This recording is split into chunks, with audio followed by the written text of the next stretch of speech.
finally, America is expected to send long-awaited long-range missiles to Ukraine as a part of its next $2.2 billion military support package. And without a doubt, sooner or later, in one way or another, this will help Ukraine to completely terminate the invasion of Russians. But more about all of this in just a couple of minutes.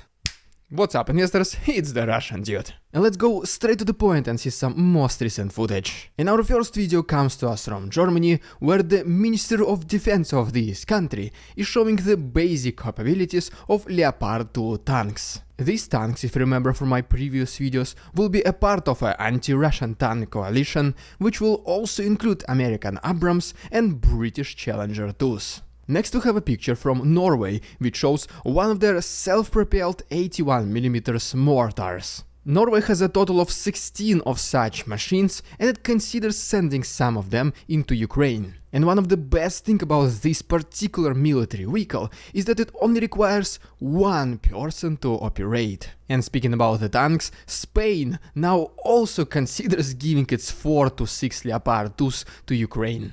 Next we have a picture from France, where you can see the Ministry of Defense of Ukraine, Alexei Reznikov, signing a contract with Thales company. And under this contract, France will send some of its MG-200 radars, which will only increase the effectiveness of Ukrainian air defense systems. And now speaking about the air defense, because according to the Prime Minister of Israel, Benjamin Netanyahu, Israel is also considering sending its own extremely advanced system called world-famous Iron Dome.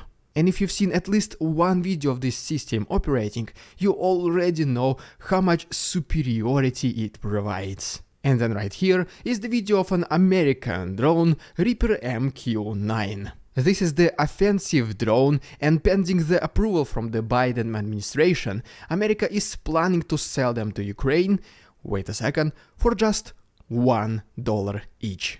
But unfortunately, there is a catch, and it is that Ukraine will have to pay for the delivery of these drones, which will be $10 million, and also spend $8 million per year to maintain them. Because, I mean, yes, selling drones for just $1 each, it just sounds way too good to be true. But nevertheless, the most important part of the Western military support to Ukraine is that recently America announced that it is planning to send long-range missiles to Ukraine as a part of their next $2.2 billion military support package. These missiles are called GLSDB. They can be fired from HIMARS, which Ukraine already has, and its range is all the way up to 100 miles or 150 plus kilometers. And as you can see from this map, this will be the approximate area of coverage as soon as Ukraine gets these extended range missiles. Just for comparison reasons, the current missiles that Ukraine uses, GML-RS, has the range of only 80 kilometers, which is almost twice shorter. And right here is the new map which shows the comparison between existing missiles and the ones which Ukraine expects to receive in the near future. The yellow area, which only covers 2% of Crimea and 62% of total occupied territories, is the range of existing missiles. And as soon as Ukraine can receive these extended range missiles GLSDB with the range of approximately 150 kilometers, the new area of coverage is highlighted here in red. And thanks to them, Ukraine will be able to reach almost a third of Crimean territory and 82% of the total occupied territories. But wait a second, America also has Attack-MC missiles with the estimated range of 300 kilometers. But since the expected GLSDB missiles will be covering pretty much everything that Ukraine needs at this very moment, most likely Attack-MCs are not to be planned to send to Ukraine in the near future. But okay, some of you might ask how just long-range missiles can be so important, how this even can change the course of war. And well, as you remember from the maps which I was showing just several seconds ago, this will be approximately the new area of coverage for Ukrainian forces. Which basically means all of the northern Crimea will be under fire control by Ukrainians. all of the southern logistics of Russians will be also under control by Ukrainians, and then the entire eastern front lines will be in range for Ukrainians as well. And then, you know what, all the military bases of Russians which are dangerously close to the territory of Ukraine, they will be able to be targeted as well. According to the Secretary General of NATO Jens Stoltenberg, all this Western military support to Ukraine can only promote the peaceful resolution of conflict in Ukraine. Because as soon as Ukraine starts receiving them and inevitably becoming way more powerful army, this will force Russians to look for ways to end the war as it is, or at least start being more cooperative in terms of negotiations. But the reaction of Russian propaganda was pretty predictable. They were like, how can you talk about peaceful resolution when you're feeding Ukraine with all these weapons? And in response to that, I will say to Russian authorities, have you tried not invading Ukraine in the first place? And by the way, if you want to see these extended range missiles in action, as well as some documentaries about their capabilities, I uploaded these videos on my Patreon. These are extremely interesting and informative videos, and I still have 1 week free trial on my Patreon. So if you ever wanted to try it, now it's literally the best chance. All the links will be down below. Alright, and now let me give you a brief update about the rapidly changing situation in the East. And first of all, according to the report by the Institute for the Study of War, Russians continue their offensive along Svatovo-Kreminny Road in order to regain some lost positions. At the same time, it has been reported that Russians started bringing significant reinforcements in the last several days to Kreminna. And then, according to the General Staff of Ukraine, some artillery attacks by Russians have been performed against Kupiansk, Liman, Bakhmut and Avdiivka. Speaking about Bakhmut itself, the heavy fighting still goes on, with the main concentration of Russian attacks being to the east of the settlement, to the southwest of Krasnohora and Pingorodny, and to the south of Ivanovsk. And as you can see, this is basically the attempt of Russians to attack Bakhmut from 3 sides. And in the best traditions of the Russian propaganda, they already started talking about that Russian army was successful at encircling Bakhmut, which is still not true.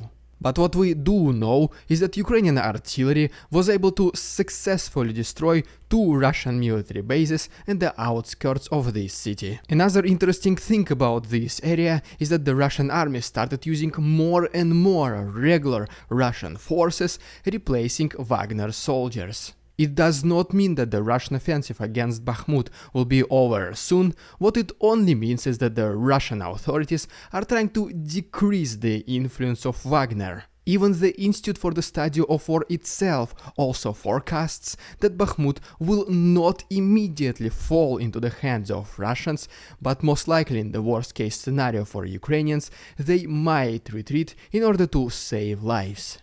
And according to the Russian infiltrator in Donetsk region Denis Pushilin, the reason why Russians are fighting so hard for Bakhmut, it is because allegedly it opens them the directions for the next offensive against Kramatorsk and then Slovyansk. And I mean, it's already taking them more than 6 months just to capture Bakhmut, so you can only imagine the chances of their successful offensive against these next 3 cities. But yes, speaking once again that Russians are replacing Wagner soldiers with just regular conventional soldiers, it only means that the influence of Prigozhin is once again getting close to 0. Which basically means that the only thing that Russian authorities were able to successfully achieve recently is to bring down those power-hungry people and protect the Putin's reign. Because one potentially last quote-unquote victory of Wagner soldiers happened in this small settlement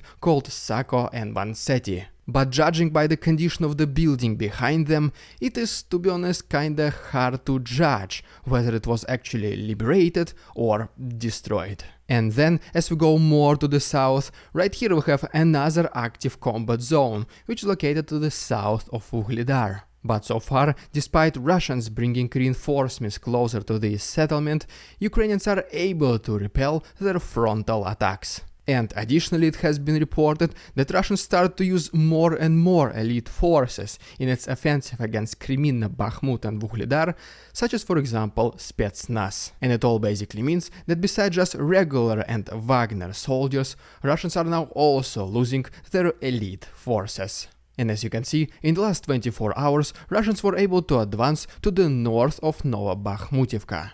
And then, as we move closer to Solidar, we can see right here the changes in the front lines as well. Alright, and now as promised, let's talk about the situation in the south. And while I'm going there, please consider liking this video and subscribing to my channel if you like this style of daily updating. You can also follow me on Instagram and just see how I live outside of YouTube.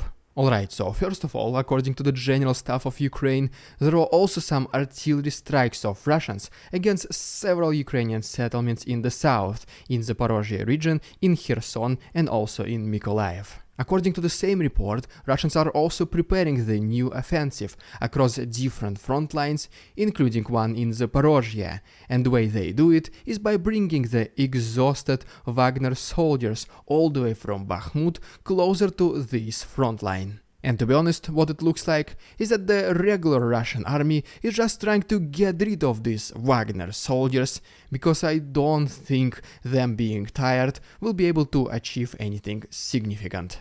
And then ultimately, Russians are reportedly right now prioritizing reconnaissance and sabotage groups in the south of Ukraine, specifically in Kherson region across Dnipro river. But if you remember from my previous video, 5 of such Russian sabotage boats were recently destroyed by Ukrainians. But nevertheless, all these small attacks and reconnaissance groups that Russia is doing right now might be just a preparation for something big. Because according to the Secretary of the National Security and Defense Council of Ukraine, Alexei Danilov, Russia is preparing for a maximum escalation. He says that Russians are preparing to attack from all the directions, including from the south, the east and the north, and right now the probability is higher than ever, because Ukraine is about to receive these extended range missiles. But to be honest, and I was already mentioning this several times, I don't think personally